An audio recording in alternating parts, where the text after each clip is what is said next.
मित्रों नमस्कार। स्वागत है आपका हमारे YouTube चैनल श्री जय गोविंद ज्योतिष में।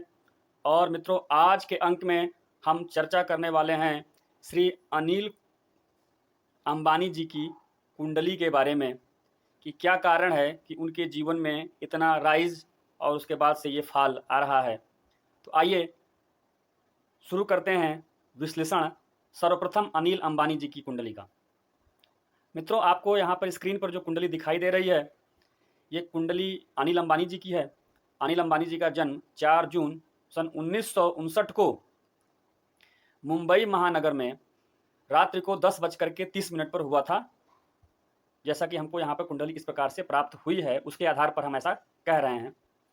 यह कुंडली मकर लग्न की है और मकर लग्न का स्वामी शनि 12वें स्थान पर बैठा हुआ है।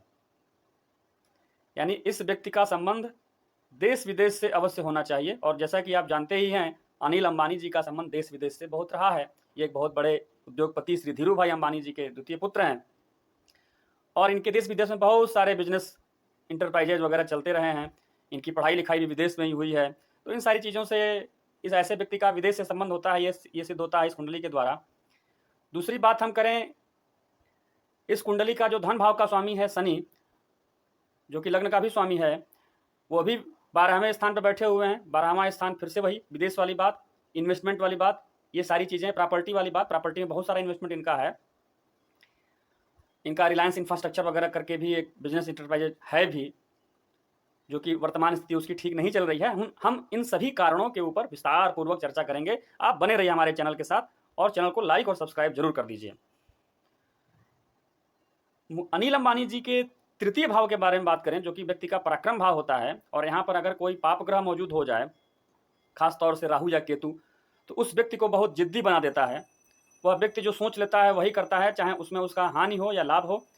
तो ये तृतीय भाव की, इसके ऊपर आप विशेष ध्यान दीजिएगा, क्योंकि आने वाले समय में हम इसी के बारे में चर्चा करेंगे कि कैसे अनिल अंबानी जी को यह तृतीय भाव कितना प्रभावित कर रहा है वर्तमान समय में।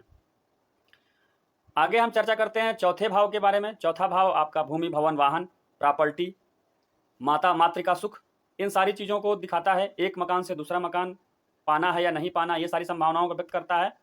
और इस भाव का स्वामी अपने भाव से चौथे स्थान में मंगल इस भाव के स्वामी हैं, और मंगल इस कुंडली में सबसे अच्छे ग्रह होकर के स्थित हैं। मंगल प्रॉपर्टी के भी कारक हैं, मंगल पराक्रम के भी कारक हैं, और मंगल ऐसी चीज़ों के कारक हैं जिनमें कि युद्ध से संबंधित चीज़ें हों, ऐसी चीज़ों के कारक हैं। मंगल रक्त के कारक हैं।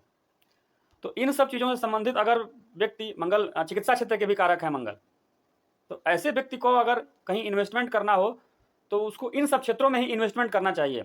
अब भावात भावम की थ्योरी के अनुसार से जो यह मंगल हैं, ये मंगल अपने चौथे से चौथे स्थान में बैठ गए हैं। इस प्रकार से बहुत ज़्यादा ही पावरफुल हो गए हैं मंगल। ये ऐसे पावरफुल मंगल का प्रभाव व्यक्ति के लग्न पर पड़ रहा है और व्यक्ति के धन भाव पर पड़ रहा है। तो यह मंगल व्यक्ति के व्यक्तित्व में भी वृद्धि करता है और व्यक्ति के आर्थिक सुख संपदा में भी वृद्धि करते हैं। और साथ ही साथ व्यक्ति के अनेकानेक प्रॉपर्टी होते हैं, अनेकानेक प्रकार की चीज़ें होते हैं। इस बारे में भी हम चर्चा करेंगे कि यह मंगल क्यों इनको फल नहीं दे पा रहे हैं। आगे बात करते हैं कुंडली के पांचवें भाव के बारे में। अनिल अंबानी जी की कुंडली का जो पांचवा भाव है, वहाँ पर सूर्य, बुध और चंद्र, ये 3 ग्रह बैठे हुए हैं।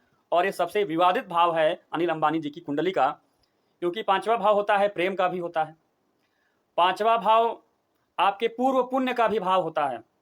आपने पिछले जन्म से क्या पुण्य आप करके आए हैं, ये पांचवा भाव बताता है। पांचवा भाव आपके पिता का भाग्य भाव भी होता है। पांचवा भाव आप किन चीज़ों में इंटरटेन करना चाहते हैं, किन चीज़ों को लेकर के आपके मन में, किन चीज़ों से आपको खुशी मिलती है, सुख मिलता है, उन चीज़ों को भी पंचम भाव बताता है। और यहाँ पर पंचम भाव में सूर्य, बुध और चंद्रमा की स्थिति, जो कि अगर देखा जाए तो तीनों ही एक तरीके से शुभ ग्रह ही हैं। सूर्य सात्विक ग्रह है और बुध और चंद्रमा भी सात्विक ग्रह है, और बुध राजसिक ग्रह होने की का भी यहाँ पर है। बुध को कुछ लोग सात्विक बताते हैं, किंतु यहाँ पर अगर आप देखेंगे तो सूर्य और चंद्रमा की जो यह युति है, यह युति चंद्रमा को पाप ग्रह बनाती है। मेरे आप पिछले वीडियो में जाकर के देखेंगे तो आपको पाप ग्रह और शुभ ग्रह के बारे में ज़्यादा जानकारी और वहाँ पे विस्तार से दी गई है। एक पाप ग्रह चंद्रमा के साथ बुध के स्थित होने से बुध के अंदर भी पाप ग्रह का गुण आ जाता है और साथ ही यहाँ बुध अस्त हैं। तो इस प्रकार से आप देखेंगे कि बुध यहाँ पर नितांत पीड़ित हैं। और बुध का पीड़ित होने का मतलब ये हुआ कि बुध बुद्धि के प्रतीक हैं, यानी कि यह व्यक्ति अपने बुद्धि को लेकर के, अपने इंटेलिजेंस को लेकर के बहुत ज़्यादा कंफ्यूज रहने वाले व्यक्ति हैं। हम ये करें या वो करें, ऐसे करें या वैसे करें, इन सारी चीज़ों के बारे में इनके अंदर हरदम चलता रहता है। आइए अब हम बात करते हैं छठे भाव के बारे में। छठा भाव होता है जो कि एक इन्वेस्टर के लिए बहुत इंपॉर्टेंट स्थान होता है, क्योंकि अगर उसको बैंक से कर्जा लेना है या उसके कंप्यूटर के बारे में हमको देखना है तो इसी छठे स्थान से ही हमको पता चलता है। और इस छठे स्थान का स्वामी बुध ही है। अब आप समझ रहे होंगे कि क्या कारण है कि ये इतने सारे बैंकों से कर्जा लेकर के आज डिफाल्टर की श्रेणी में इनका नाम दर्ज हो गया है। बहुत बड़े डिफाल्टर की श्रेणी में ये आ गए हैं, दिवालिया होने की स्थिति में ये पहुंच गए हैं। कुंडली का जो सप्तम स्थान होता है वो आपके बिजनेस में जो पार्टनर्स होते हैं आपके, उनका होता है, आपके जीवन साथी का होता है और आपकी पद प्राप्ति को भी ये दर्शाता है, क्योंकि ये दसम राशि स्थान ये होता है कुंडली का सप्तम स्थान। तो यह भी बहुत महत्वपूर्ण स्थान है। और जैसा कि मैंने आपको अभी बताया है कि यहाँ पर कुंडली का सबसे शुभ ग्रह मंगल यहाँ पर स्थित है और यह एक दूसरे शुभ ग्रह शुक्र के साथ स्थित है। तो मंगल और शुक्र का जो यह संयोग बनाता है, यह व्यक्ति को सौंदर्य प्रेमी बनाता है, यह व्यक्ति को राग रंग और विलासिता का शौकीन बनाता है। और इन्हीं सारे गुणों को आप अनिल अंबानी जी के जीवन में देखते भी हैं। वो फिल्मी चकाचौंध से प्रभावित रहते हैं। उनकी शादी एक फिल्मी कलाकार टीना मुनीब से होती है, जो अपने ज़माने की एक बहुत ही फेमस कलाकार हुआ करती थी। और यहाँ पर एक प्रेम विवाह का भी योग यहाँ पे बनता हुआ दिखाई दे रहा है। जब पंचमेश और सप्तमेश दोनों किसी प्रकार से संबंध बना लें तो यह कहा जाता है कि यह व्यक्ति प्रेम जरूर करेगा। और अगर किसी शुभ ग्रह की दृष्टि यहाँ पर पड़ रही हो तो प्रेम विवाह में भी यह परिणित होता है। तो यहाँ पे आप देखेंगे कि कुंडली के पंचम स्थान में ही चंद्रमा स्थित हैं। तो चंद्रमा सप्तमेश होकर के पंचम स्थान में स्थित हैं, पंचमेश शुक्र सप्तम स्थान में स्थित हैं। इस प्रकार से आप देखेंगे कि इन दोनों में एक परिवर्तन योग यहाँ पर बनता हुआ दिखाई दे रहा है। और एक शुभ ग्रह बृहस्पति अपनी पंचम और सप्तम दृष्टि से, अब मैं बृहस्पति की पंचम दृष्टि क्यों कह रहा हूं, आप कहेंगे कि तो बृहस्पति की नवम दृष्टि है। यहाँ पे आप ध्यान देंगे बृहस्पति वक्री हैं, तो बृहस्पति की पंचम और सप्तम दृष्टि ही इनके ऊपर पड़ भी रही है। तो यह